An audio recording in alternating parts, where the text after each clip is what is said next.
Callie Morgan never thought she'd set foot in a ballroom like the one that shimmered before her eyes that Saturday evening. Crystal chandeliers hung from the ceiling, glinting like stars above a universe she didn't belong to. Her best friend's wedding was hosted at the Fairmont in downtown Portland, a place Callie had only seen from the outside on her way to the public school where she taught literature to high school students. She adjusted her glasses, thick-rimmed and perpetually sliding down her nose, and tried to smooth down the old emerald green dress that had once belonged to her aunt. The fabric had a high neckline, puffed sleeves, and clung a bit awkwardly at her waist, but it was the best she could afford. A ribbon tied in the back gave her some shape, but the overall look was more eccentric than elegant. She didn't mind, though. She wasn't here to impress. She was here for her friend. Guests buzzed around the reception, all in muted tones and sleek silhouettes. Callie stood out like a misplaced painting in a museum of minimalism. Her braces glinted when she smiled. Her hair, a wild halo of curls, defied every attempt she'd made that morning to tame it. She didn't care much for appearances. Not really. But as eyes passed over her with polite disinterest, she felt the sting of invisibility. Across the room, Adrian Walsh was checking the time on his phone for the third time in 5 minutes. The CEO of Walsh Link Media, a rapidly growing communications company, he had only agreed to attend his cousin's wedding out of obligation. He hated these things, the forced conversations, the networking disguised as mingling, the way people lit up when they realized who he was. Everyone always wanted something from him. His sister Evelyn leaned into his side with a mischievous smirk. "Don't even think about leaving early. You promised one dance." "I've already danced. Twice." "Not with someone who didn't Google your net worth." Adrian followed her gaze. His eyes landed on Callie, who was nervously sipping soda from a plastic cup, her shoulders slightly hunched but her expression calm and content. She wasn't trying to fit in. She wasn't trying at all. "That one," Evelyn said, nudging him. "Go ask her." Adrian raised an eyebrow. "You're serious?" "She hasn't stopped smiling since she got here, even with everyone pretending she's invisible." "That's rare. Go." Before he could protest, Evelyn pushed him forward, and a few steps later Adrian found himself standing in front of the woman with the green dress, the wild hair, and the glinting braces. "Would you like to dance?" he asked. Callie blinked. "With me?" He gave a half-smile. "Unless you'd rather not." She studied him for a second. The silence between them charged, not awkward but assessing. Finally, she nodded. "Okay. But I'm warning you. I'm terrible." Adrian didn't care. They moved to the edge of the dance floor, and he placed his hand gently on her waist as she rested hers on his shoulder. The music was soft jazz, something vintage and slow. At first, their steps were clumsy. She stepped on his foot. He apologized for stepping on hers. But somewhere between the beat and her quiet laughter, something shifted. She asked what he did for a living, and he hesitated. "I run a media company," he said vaguely.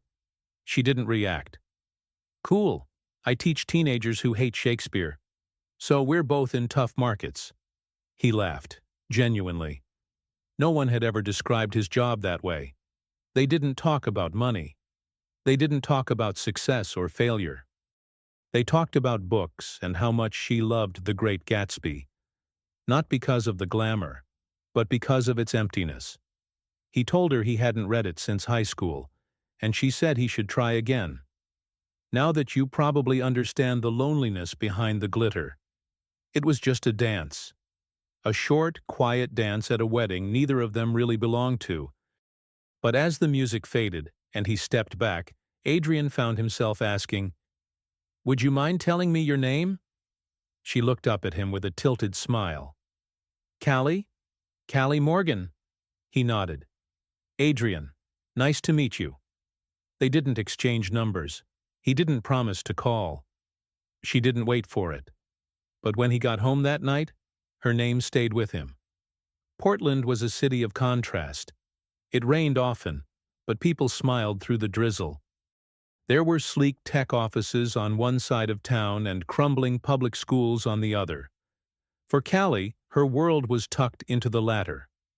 Her classroom smelled faintly of old paperbacks and whiteboard markers, and her desk was cluttered with essays, sticky notes, and crumpled wrappers from the handmade chocolates she sold on weekends to help pay rent. Her apartment, shared with her cousin Jenna, was small but warm.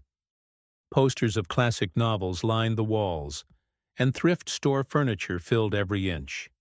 Jenna was loud, spontaneous, and obsessed with true crime podcasts, the complete opposite of Callie, who preferred silence, routine, and rereading old books. But they made it work. Jenna believed Callie deserved better than her life of teaching by day and candy making by night. But Callie didn't mind the simplicity. It was honest. It was hers. On the other side of town, Adrian lived in a penthouse that overlooked the Willamette River. His apartment was all glass, steel, and silence. Every surface gleamed. Every object was curated. There was no clutter, no warmth, just precision. His housekeeper came twice a week. His fridge was always stocked with bottled water and organic juice, though he rarely ate at home. Adrian's days were consumed by meetings, market trends, and headlines. He was a rising name in tech, credited for turning around his late father's company into a digital communications giant. People respected him. Investors trusted him. Employees feared him. But when he returned home each night, no one waited for him. His success had created distance, even from himself. After the wedding, he couldn't shake the memory of Callie's laugh, or her eyes, sharp and curious beneath those oversized glasses. He found her on social media. Her profile was private, but her bio read, "Teacher, reader, believer in awkward dances." It made him smile. He sent a message. Simple. "Hi, Callie. It's Adrian from the wedding. Would you maybe want to grab coffee sometime?" No pressure. Just, "I enjoyed our awkward dance." It took her a day to reply. She wasn't playing games. She was just cautious. "Sure, I don't drink coffee though, but I like bookstores, if that counts." And so their second meeting happened in a used bookstore cafe on Hawthorne Boulevard. Callie arrived with ink smudges on her fingers and a tote bag filled with graded essays. Adrian wore a blazer over a plain black shirt and looked slightly out of place, but she didn't seem to care. They talked about poetry, about her students, about how she tried, and failed, to get them to care about metaphor. He asked why she became a teacher. She said, "Because the world is loud, and books teach you how to listen." Their worlds were different, painfully so. But the more time they spent together, the more Adrian realized how quiet his own world had become. With Callie, conversations weren't strategic. They were raw. She challenged his views without trying to win. She didn't flinch when he admitted he'd never taken public transportation. She raised an eyebrow and said, "You should try it. It's humbling." He started to visit her school. At first he brought books. Later he just came to listen. The students liked him, mostly because Callie told them not to. Adrian helped paint murals on the hallway walls during a weekend volunteer day. He stayed quiet, splattered in blue paint, surrounded by teenagers who mocked his poor brush control. It was messy. It was chaotic. But it was real. Meanwhile, Callie started to see the man beneath the suit. He wasn't cold, just guarded. He wasn't arrogant, just unsure how to be seen beyond his last name. When she teased him, he smiled in a way that felt new. When he walked her to her car, he didn't rush. And when they stood too close, he didn't pull away. Still, there were things unsaid, shadows in his past, names she hadn't asked about. And for now, she didn't press. But the collision of their worlds was only just beginning. The first real crack appeared on a Sunday morning. Callie was at her mother's house in northeast Portland, helping her sort through old boxes in the garage. Among old report cards and family photos, she found a wrinkled flyer. Community Arts and Culture Center, closed permanently. The building had been a second home for her as a child, a place filled with music, storytelling, free tutoring, and safe space. Her mother had worked there as a coordinator for nearly a decade. She remembered the day it closed.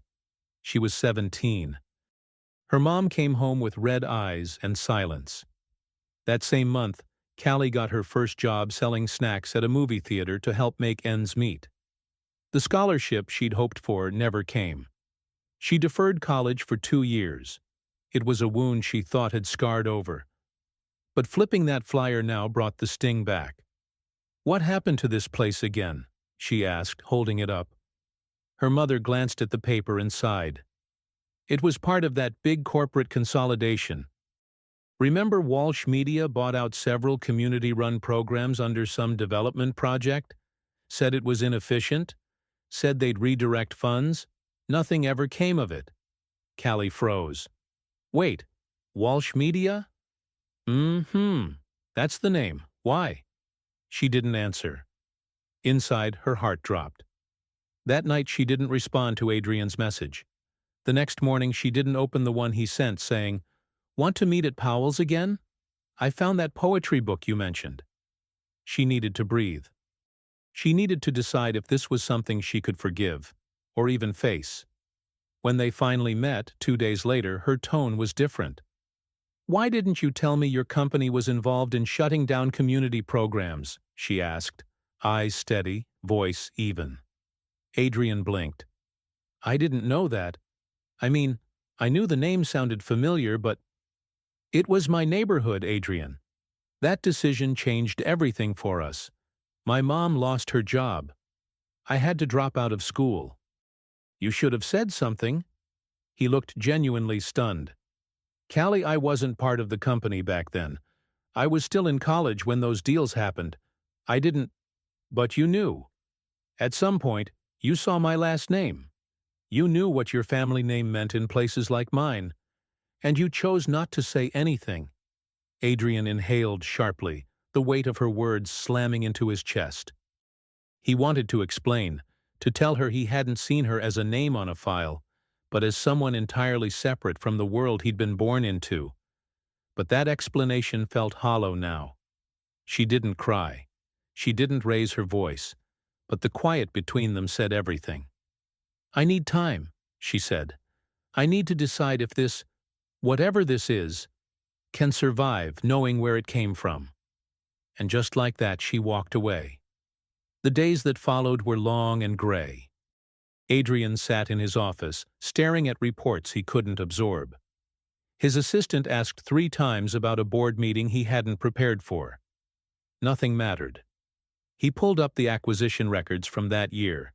Dozens of documents, legal jargon, spreadsheets. There it was, a small note in a quarterly report. Community Outreach Center. Terminated due to lack of profitability. Cold, efficient, just like everything else. He closed the laptop.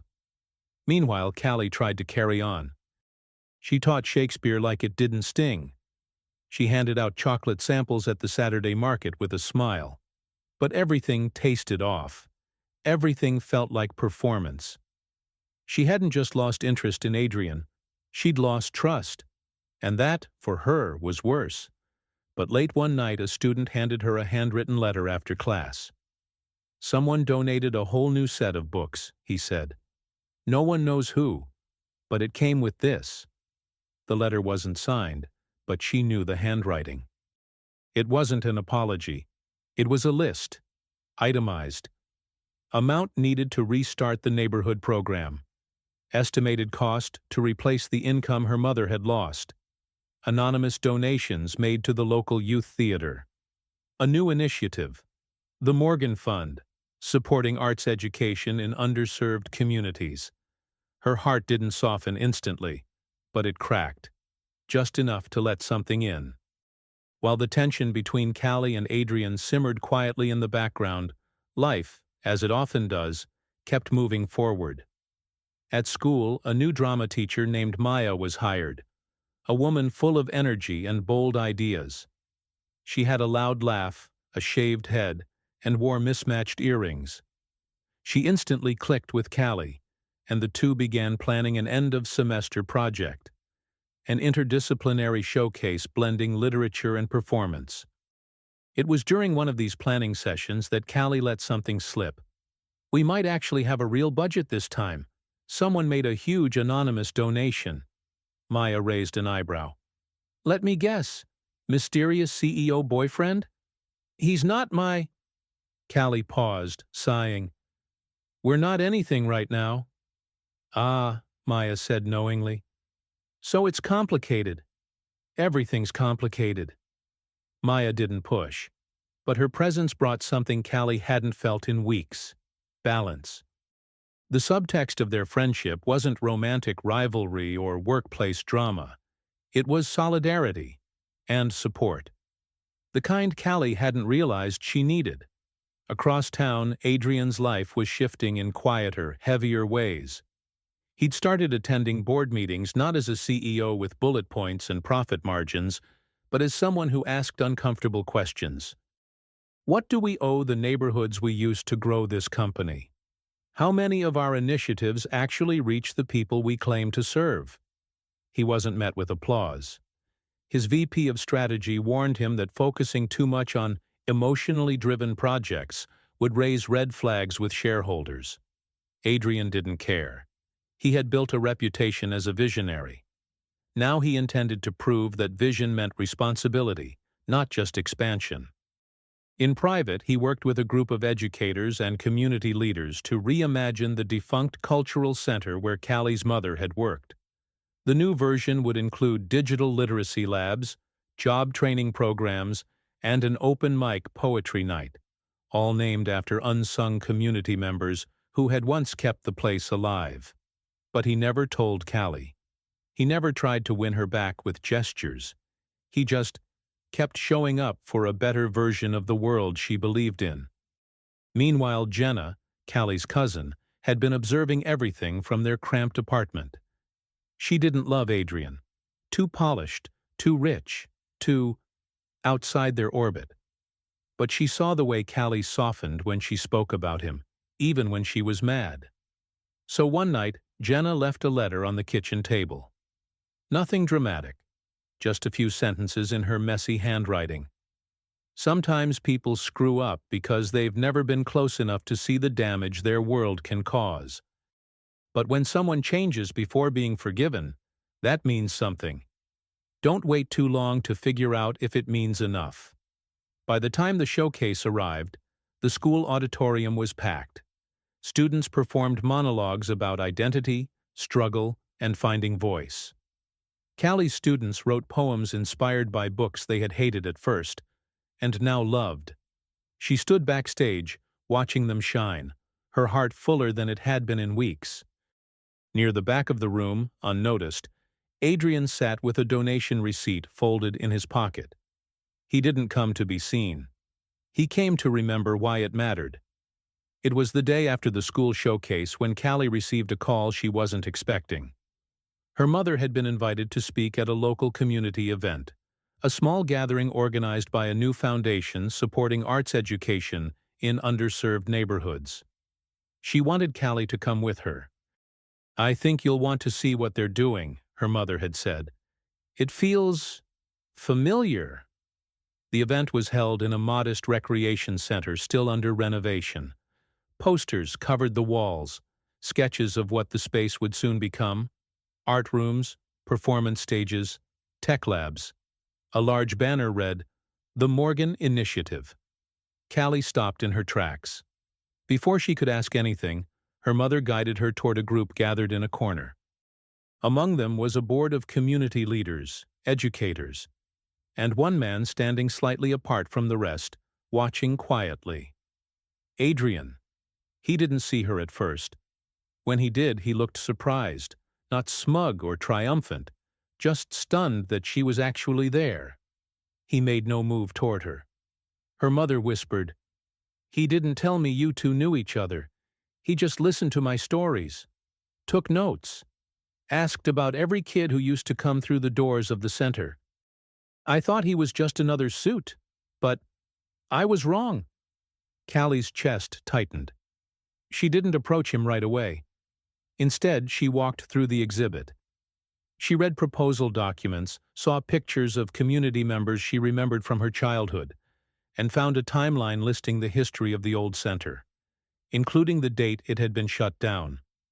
There was a footnote at the bottom. What was broken can't always be undone, but it can be honored, and it can be rebuilt. She turned and found Adrian already looking at her. He gave her a small nod, not asking for anything, just acknowledging her presence. Later, they spoke outside. The air was cool. Rain hung heavy in the clouds. I wasn't going to tell you, he said. Not because I was hiding it, but because it didn't feel like something you should have to process through me. She nodded slowly. But you knew I'd find out. I hoped you would. In your own time. They stood in silence for a moment until Callie finally asked, "Why my mom's name?" His voice cracked slightly.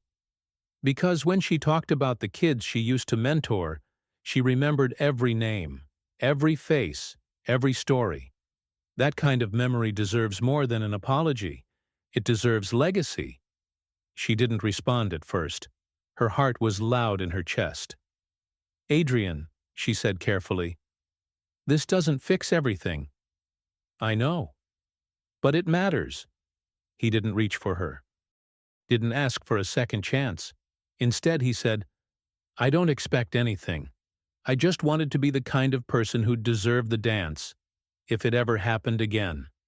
She laughed, quietly, through the tightness in her throat. You mean the terrible, clumsy, toe-stepping one? That's the one. They didn't kiss. There was no sweeping score or dramatic embrace. Just the two of them, side by side, finally on even ground. And that was the turn, not of fate, but of choice. Callie didn't rush back into Adrian's life. Even after that quiet moment outside the community event, she didn't call him the next day, or the day after that. She needed time, not to analyze her feelings, but to observe what came next. Would this project vanish once the spotlight faded? Would he go back to boardrooms, press releases, and quarterly goals? But he didn't. The Morgan Initiative became more than a corporate gesture. It evolved into a real network of community restoration. Adrian had established a partnership with local leaders, most of whom didn't know him as a CEO, just as the quiet guy who took notes, asked questions, and sat in the back of every meeting. Artists were hired to teach classes. Grants were issued to fund small youth-led projects. A teen-run podcast emerged from a pilot program at one of the rec centers. And it didn't stop there. Adrian declined invitations to speak publicly. He wasn't interested in PR. He let the community shape the narrative. His name was on the legal paperwork, but rarely mentioned in the public materials.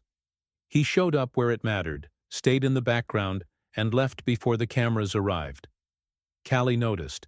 She read about new programs in newsletters. She overheard students talk about free workshops their siblings had attended. She saw murals going up on buildings that had once been boarded shut, one of them painted by a former student of hers who had nearly dropped out sophomore year. She didn't reach out immediately. But inside her, the weight of anger began to shift.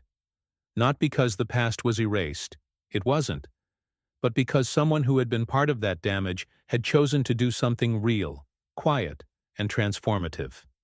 At home, Jenna watched her cousin closely. She didn't press for details but could see the subtle changes. The way Callie lingered on her phone. The way she paused before sending a message and then didn't. The way she reread old texts with an expression somewhere between conflict and curiosity. One evening, Callie came home holding a small notebook tied with a black ribbon. "Found this hidden at the bookstore," she said. Jenna arched an eyebrow. "Secret admirer?" Callie smiled but didn't answer. She opened the first page again and read silently. "Things I didn't understand until I met you." She flipped through page after page. They weren't love letters. They were reflections. Fragments of thoughts he never said aloud. Empathy begins where certainty ends. Sometimes the hardest thing to unlearn is the idea that fixing is better than listening. You can't rebuild what you don't first mourn. Jenna peeked over her shoulder. Is that his handwriting? Callie nodded. Then I think you already know your next move. She didn't call him. Instead, she emailed. Subject line, you free next Friday? The message was short. My students are doing a live reading. You might like it. No pressure. He replied the same evening. I'll be there. When Friday arrived, Adrian was early. He waited in the back row of the auditorium, dressed in a simple navy sweater, holding a printed program. He didn't look around for her. He just sat, listening to the low hum of students shuffling on stage. Callie spotted him from the wings. She didn't wave, but she smiled, quietly, fully, in a way she hadn't for a long time. The reading began. Students performed original works, slam poems, essays, dramatic readings inspired by authors Callie had introduced them to. One boy read a piece about his father working night shifts and missing birthdays. A girl performed a monologue about being told her dreams were too expensive. Each performance was honest, raw, and personal. Adrian didn't clap the loudest. He didn't stand. But his eyes didn't leave the stage for a second. After the event, while folding chairs and stacking flyers, Callie walked over to him. You stayed the whole time, she said. I told you I would. She studied him for a moment, then offered a paper cup of water. I like this version of you, she said. He raised an eyebrow. Which version is that? The one who doesn't have all the answers, just better questions. He smiled, his shoulders easing slightly. They didn't talk about what came next. They didn't define anything. But they moved in rhythm, packing up, wiping tables, chatting with students, as if they belonged in the same room again. That weekend, they went for a walk through her old neighborhood.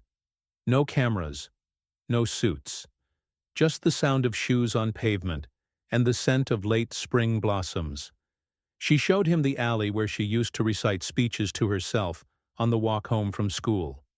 He told her about a park he used to sneak into just to be alone. It wasn't reconciliation built on grand apologies. It was reconnection, steady, small, and human. For the first time in years, Callie stopped seeing her life as something she had to defend.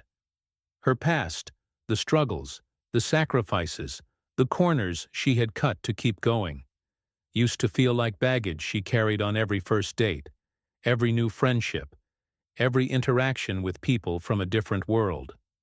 But now, she began to speak about it differently.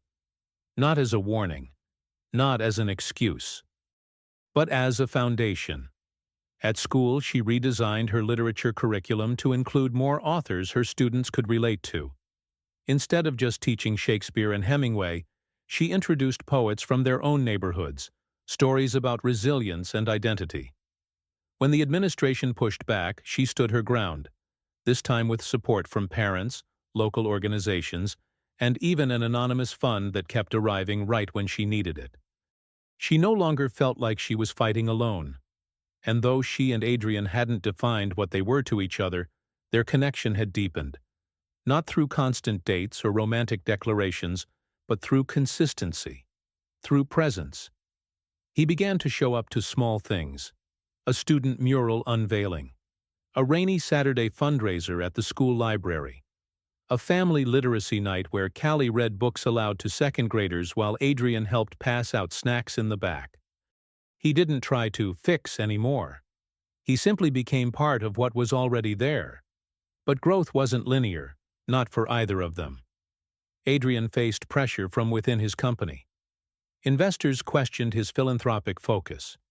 Some board members raised concerns about mission drift. One even accused him of using the Morgan Initiative for personal rebranding. Adrian could have defended himself with spreadsheets and PR. Instead, he presented a new business report. Not on profit margins, but on long-term community return. Increased local engagement, employee retention, public perception built on integrity. He ended the presentation with a quote he'd written on the final slide. "You can build a tower, or you can build a city. One protects, the other connects." There was silence in the room afterward. Not everyone was convinced, but no one could deny he had changed. He had become the kind of leader people didn't just follow, but trusted. Back in Callie's world, something shifted too. She was invited to speak at a regional education conference, nominated by one of her students who'd quietly submitted her name. Her topic: reclaiming literature as resistance. On stage, she wasn't nervous. She wore the same thrifted shoes she'd worn to her best friend's wedding. The night her world had changed. She talked about language as survival, about stories as armor and empathy as rebellion. After her talk, she stepped outside for air and found Adrian waiting by the exit, holding a bouquet of blue wildflowers. "I heard you were speaking," he said, a little shy, a little proud. "You heard, huh?" she said, raising an eyebrow. "Maybe I asked around." She took the flowers. "They're nice. I thought about roses, but I figured, you're not a roses person." "I'm not." "I know." There it was again, that ease. That quiet recognition of each other. Weeks passed, and they fell into rhythm. Not a fairy tale, not a whirlwind, but something better. He made her coffee in the mornings, even though she didn't drink it. She taught him how to use the laundromat because he'd never done his own laundry before. They fought sometimes, about time, about space, about how to let someone in without losing yourself. But they learned. They adapted. They stayed. And the old insecurities, the ones Callie had spent years covering with sarcasm and silence, began to fade. She no longer flinched at formal dinners. He no longer walked on eggshells around her neighborhood. They stopped trying to impress each other and started living, not despite their differences, but because of them. One night, curled up on the couch after grading papers and half watching a documentary, Callie looked over at Adrian and said, "You know, I never thought someone like you would feel like home." He didn't respond right away. Then softly, "I never knew home wasn't supposed to feel cold until I met you." No perfect lines, no violins, just truth. And that, for both of them, was more than enough. Autumn crept into Portland with golden trees and colder mornings, and with it came a new chapter neither of them had anticipated.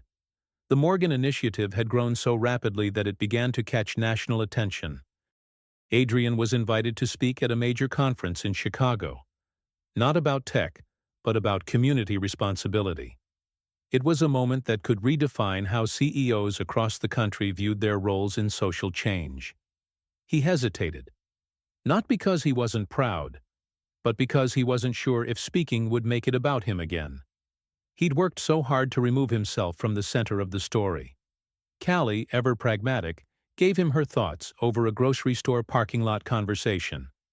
"Tell your story," she said, pulling reusable bags from the trunk. "But don't tell it like you're the hero. Tell it like you're the guy who almost didn't get it, until someone helped you listen." He looked at her. "You mean you." She smiled. "Maybe." The moment felt light, easy. But underneath it, something was shifting. Meanwhile, at school, Callie was offered a promotion. Lead curriculum designer for the district. The job meant more pay, more influence, and relocation across the state. It was a decision she hadn't expected to face. When she told Adrian, he didn't flinch. He asked questions. What would the role allow her to do? Would she still be teaching? Would she have time to write? And then he asked the one question she hadn't expected. "Do you want me to come with you?" Callie blinked. "What? I don't mean tomorrow or next month, but if this becomes real, if this is your next step, I'd follow, if you'd want that." She didn't answer right away. Not because she didn't want him there, but because for the first time, the future felt open, like something they could build, not just survive. In the background, other threads began to resolve. Jenna got accepted into a digital marketing course with a full scholarship, funded anonymously, of course. Callie's mother was hired to lead a youth storytelling program under the Morgan Initiative banner. And Maya, the bold drama teacher, submitted a joint grant proposal with Callie for a statewide literacy through theater program. And they won. Everything seemed to be aligning. Yet tension crept in. Not as conflict, but as momentum. The lives they'd rebuilt were moving forward, fast, and in many directions. The question wasn't whether they loved each other. It was whether they could evolve without leaving the other behind. 2 days before Adrian's Chicago keynote, he sat on Callie's fire escape, looking out over the twinkling lights of the neighborhood she had grown up in. She joined him, 2 mugs of tea in hand. "You nervous?" she asked. "A little." "Because of the speech?" "No," he said, glancing sideways at her. "Because it feels like everything's changing, fast, and I don't want us to end up on opposite sides of the next chapter." Callie nodded, sipping her tea. "We might." That honesty hung in the air. Then she added, "Or we might learn how to write the next one together." He smiled. Not because the tension was gone, but because she didn't pretend it wasn't there. The night of Adrian's keynote in Chicago arrived with all the weight of expectation. The auditorium buzzed with journalists, CEOs, philanthropists, and young entrepreneurs. It was the kind of stage where reputations were made, or destroyed. Adrian waited backstage, notes in hand, heart racing for reasons that had nothing to do with public speaking. Callie hadn't come with him. She'd stayed in Portland, finalizing plans for her transition to the new position across the state. They hadn't spoken much in the past few days. Not because of tension, but because they both needed space to think, to choose, to understand what came next without pressure or promise. He stared at his reflection in the mirror, sharp suit, polished shoes. But behind his eyes, something different. He no longer looked like the man who used to run from his family's legacy. Now he stood in it, with accountability, not shame. The announcer called his name. Adrian walked onto the stage, the applause swelling, then fading into anticipation. He took a breath. "My name is Adrian Walsh, and I'm here not as a CEO, but as someone who almost missed what actually matters." Back in Portland, Callie sat alone in her classroom. The walls were bare, boxes stacked around her, her desk mostly cleared. It was her last evening in the room that had defined her for nearly 6 years. She turned on the live stream of the conference, unsure if she wanted to watch. But the moment she heard Adrian's voice, she couldn't stop. He didn't talk about profits. He talked about mistakes. He spoke of decisions made without human context, of how power can insulate, and how easy it is to believe you're helping when you've never met the people you're affecting. He told the story of a woman, unnamed, who changed how he saw the world by refusing to soften the truth, just to spare his ego. "She didn't try to fix me," he said. "She let me find my way, but she made sure I knew exactly what I had to walk through to get there." There were no fancy slides, no branding. Just him, his words, and a room that listened, truly listened. When the speech ended, he didn't wait for applause. He simply stepped down and walked off stage. Back in Portland, Callie turned off the live stream, her throat tight. That speech, it hadn't been for the crowd. It had been for her. She looked around the empty classroom and, for the first time since accepting the new role, felt unsure. Not because she doubted her future, but because she realized something had shifted. Not just in Adrian, but in her. She wasn't the same woman who had danced in borrowed heels at a wedding. She wasn't hiding behind armor anymore. And maybe, just maybe, it was time to stop walking away when something scared her. The next morning, Adrian stepped off the plane back in Portland and found a message on his phone. "Dinner. Tonight. Your place. Don't clean up too much. That evening, Callie showed up with a takeout bag and zero makeup. She kicked off her shoes at the door, tossed her keys on the table, and handed him a soda. "No wine?" he asked, teasing. "You're cooking," she said. "We need to stay alert in case you burn the place down." He laughed. They didn't have a deep conversation right away. They ate, talked about her new apartment, about a student who'd written a poem comparing Shakespeare to a burrito. They joked, watched half an episode of a sitcom, and argued about whether pineapple belonged on pizza. But as the night settled, Callie looked at him seriously. "I'm scared," she said. "Not of you, of us, of how fast life is changing. I've always handled things alone. And this, whatever this is, it's not something I can control." Adrian reached for her hand, not to fix her fear, but to sit in it with her. "I'm scared too," he said, "because loving you doesn't come with guarantees. But I don't want guarantees. I want this. All of it. As it is." She squeezed his hand. Then, "I'm not asking you to move with me. I know. But I'm not asking you to stay behind either." He looked at her, breath held. "I want us to keep building something," she said. "Even if it's messy. Even if it means 100 weekends driving back and forth. I want you in my life." He didn't respond with words. He kissed her. Not like a fairy tale, but like two people who had walked through fire, and finally chose each other, eyes open. 3 months later, the rhythm of their lives had changed, but not the essence. Callie moved into a modest apartment in Eugene, close to the district office where she now worked, designing statewide literature programs. It was a quieter town, less chaotic than Portland, but filled with charm and possibility. Her new role was demanding, yet deeply fulfilling. She missed the classroom, missed the daily pulse of student voices, but found a different kind of purpose in shaping how stories were told across hundreds of schools. Adrian didn't move with her, but every other weekend he was there. Sometimes for just a day, sometimes for 2.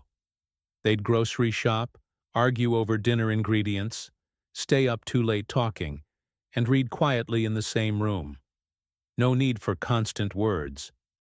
On alternate weeks she drove back to Portland, usually arriving with a bag of laundry and a story to tell. His apartment no longer felt like a showroom. There were now mismatched mugs in the kitchen, a beanbag chair in the corner he swore wasn't his, a dog-eared copy of The Great Gatsby on the coffee table, this time with notes in the margins. They hadn't labeled anything. They didn't wear rings. But everything was intentional. One night, Callie walked into Adrian's office and noticed something new on the wall. A framed poster from her old school showcase, the one where his name had been left off the program, but his heart had been in every detail. "You hung it up?" she asked, surprised. He nodded.